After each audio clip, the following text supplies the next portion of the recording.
அப்ப அந்த மாதிரிதான் ஒரு முகூர்த்த நேரம் நமக்கு புது ஜனனத்தை தருகிறதுன்னு அர்த்தம். ஒரு புதிய பிறப்பை தருகிறதுன்னு அர்த்தம். அந்த அளவுக்கு முகூர்த்தத்துக்கு பலம் இருக்கு. அப்போ முகூர்த்தத்தை எப்படி எல்லாம் நாம செயல்படுத்தணும் எடுக்கணும்னு பாத்தீங்கன்னா, லக்னத்திற்கு 4ஆம் அதிபதியும் லக்னத்திற்கு 10ஆம் அதிபதியும் தொடர்பு பெற வேண்டும் ஒரு சுபகாரியங்களுக்கு அப்படின்னு எடுக்கிறப்போ முகூர்த்தத்தை எப்படி பார்க்கணும், முகூர்த்தத்துடைய முக்கியம் என்ன, அதாவது கோச்சாரத்துல அந்த ஜாதகர் ஆண் ஜாதகருடைய லக்னாதிபதி நின்ன இடத்திலிருந்து அவங்களுக்கு பொருள் நஷ்டமோ தொழில் கஷ்டமோ வராத ஒரு சூழ்நிலை உருவாகும். கட்டுமானத்தின் வலிமை, கட்டிடங்களின் பாதுகாப்பு. ஸ்ரீ துர்கா டிஎம்டி கம்பிகள்.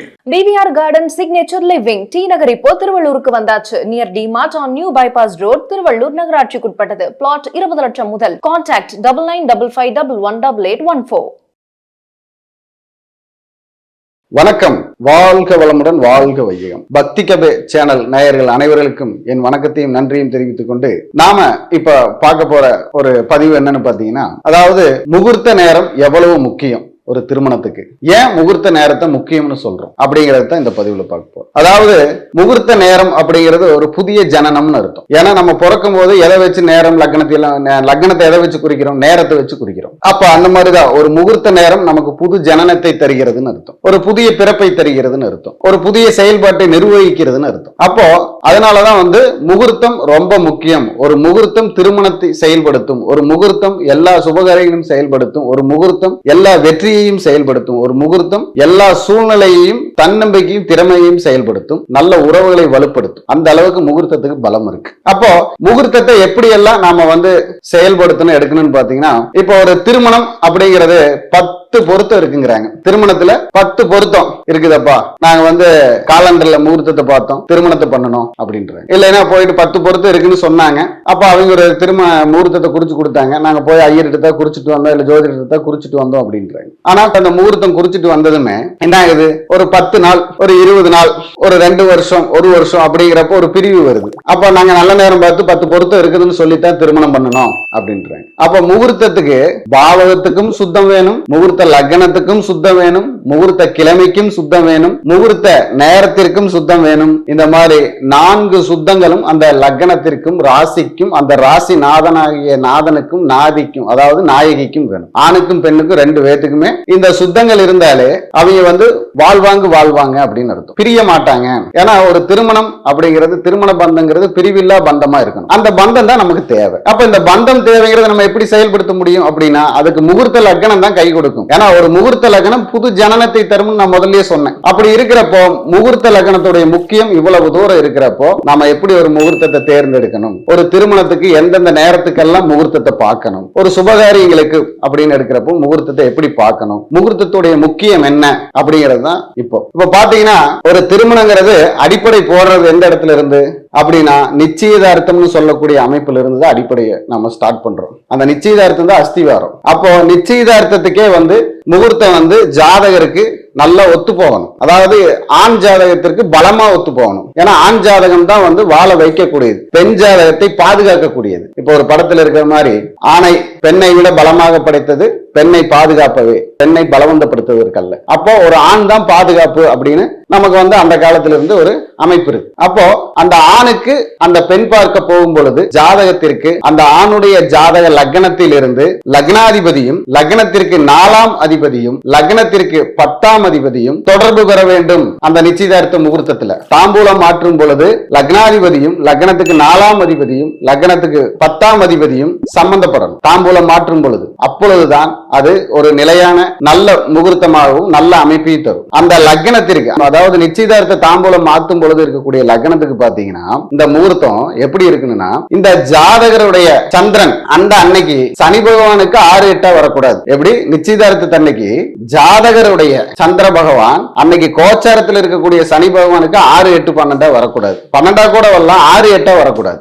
அதே போல இந்த ஜாதகருக்கு இருக்கக்கூடிய குரு பகவான் எங்க இருக்கணும், 1-5-9 ஒரு பாவகத்தில் அமைந்திருக்கக்கூடிய மாதிரி இருக்கணும். லக்னத்தை வலுப்படுத்தணும், பூர்வீகத்தை வலுப்படுத்தணும், தெய்வம் தந்தை பாக்கியம், பூர்வ ஜென்ம பாக்கியம், தந்தை பாக்கியம், தெய்வ பாக்கியம், அருள் பாக்கியங்கிறத வலுப்படுத்தணும். அந்த மாதிரி இருக்கக்கூடிய நேரத்தை அமைப்புல குரு அன்னைக்கு கோச்சாரத்துல இருக்கணும். இந்த மாதிரி அமைப்பு இருக்கும் பொழுதுதான் அந்த நிச்சயதார்த்தத்துடைய அமைப்பு நல்ல வெற்றியை தருது. அதுக்கு அடுத்தது நாம பார்க்க போறது என்ன அப்படின்னா, தாரா முகூர்த்தம், தாலி கட்டும் முகூர்த்தம் அப்படிங்கிறது. இந்த தாலி கட்டும் முகூர்த்தம் எப்படி இருக்கணும்னு பாத்தீங்கன்னா, முகூர்த்த தன்னைக்கு, அதாவது லக்ன லக்னத்திலோ 6, 8, 12 மாந்தி இருக்கக்கூடாது. முகூர்த்த தேதி குறிக்கிற அன்னைக்கு லக்னத்திலோ 6, 8, 12 மாந்தி பகவான் இருக்கக்கூடாது. அதே மாதிரி 6, 8, 12 சுக்கிர பகவான் இருக்கக்கூடாது. 6, 8 இருக்கக்கூடாது. பொதுவா சுக்கிர பகவான் முகூர்த்தம் குறிக்கும் அன்றைக்கு தாலி கட்டும் நேர லக்னத்திற்கு சுக்கிர பகவான் 6, 8 வரக்கூடாது. வந்தா அந்த திருமணம் ஜாதகமே நல்லா இருந்தாலும் தசாபுத்தி நல்லா இருந்தாலும் அது பிரிவை தரும்.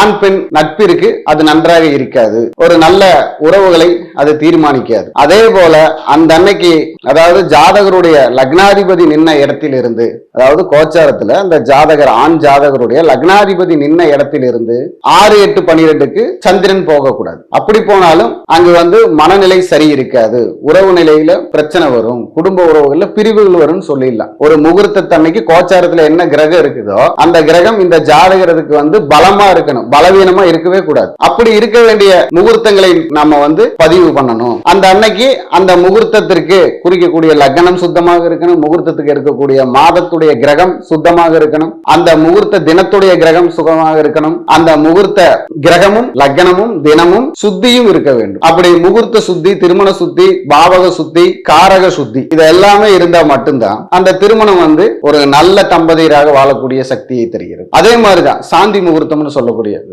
இந்த சாந்தி முகூர்த்தமும் அதே போலத்தான் இருக்கணும். அந்த அன்னைக்கு அவங்க குறிச்சு கொடுக்கக்கூடிய சாந்தி முகூர்த்தத்துல சுக்கிரன் கிடக்கூடாது, குரு கிடக்கூடாது, செவ்வாய் பகவான் கிடக்கக்கூடாது. செவ்வாய், சுக்கிரன், குரு இந்த 3 பகவான்களும் சாந்தி முகூர்த்தத்தை அன்னைக்கு 6, 8, 12 அந்த கோச்சாரத்துல மறையவே கூடாது குறிக்கிற லக்னத்துக்கு. இவங்க ஜாதகத்திற்கும் நேர் பார்வையுள்ள அமைப்புல இருக்கணும். ஏதாவது ஒரு 2 கிரகமாவது சுக்கிரன் செவ்வாயோ செவ்வாய் குருவோ நேர் பார்வை இருக்கணும் சாந்தி முகூர்த்தத்துல. அப்படி இருக்கும் பொழுது அங்கு உறவு நிலை திருப்தியா இருக்கும், மனநிலை பாதிக்காது. அப்படி பண்றப்ப பாத்தீங்கன்னா அவங்களுடைய திருமணம் ஒரு வெற்றியான திருமணமாகவும், ஒரு வாழ்வாங்கு வாழக்கூடிய பல வருடங்களை ஒரு 10, 25 வருடத்தை கடந்து செல்லக்கூடிய திருமணமாகவும் இருக்கும். அவங்களுக்கு பொருள் நஷ்டமோ தொழில் கஷ்டமோ வராத ஒரு சூழ்நிலை உருவாகும்.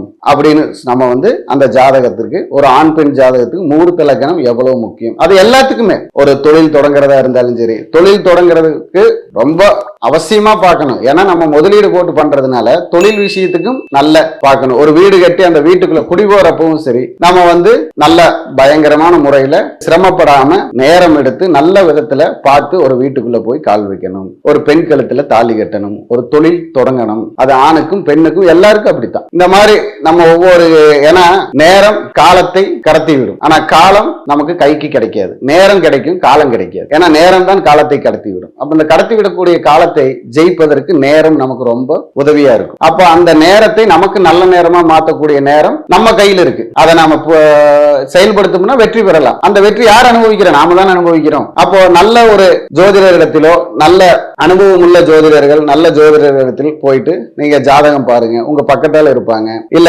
பேசக்கூடிய எங்கிட்ட யார்கிட்ட வேணாலும் நீங்க பாருங்க. உங்களுடைய அமைப்பு நல்ல அமைப்பு கிடைக்கிறதுக்கு வேண்டி நீங்க முயற்சி பண்ணீங்கன்னா வெற்றி உங்கள் பக்கம்னு சொல்லி, இந்த வாய்ப்பு கொடுத்த பக்தி கபே சேனலுக்கு நன்றியை சொல்லி, இங்கே பார்த்து கொண்டிருக்கும் வாடிக்கையாளருக்கும் நன்றியை சொல்லி, வணக்கம். வாழ்க வளமுடன், வாழ்க வையகம். இந்த வீடியோ உங்களுக்கு பிடிச்சிருந்தா லைக் பண்ணுங்க, ஷேர் பண்ணுங்க, கமெண்ட் பண்ணுங்க. மறக்காம பெல் பட்டனை கிளிக் பண்ணிட்டு பக்தி கஃபே தமிழ் சேனலை சப்ஸ்கிரைப் பண்ணிடுங்க.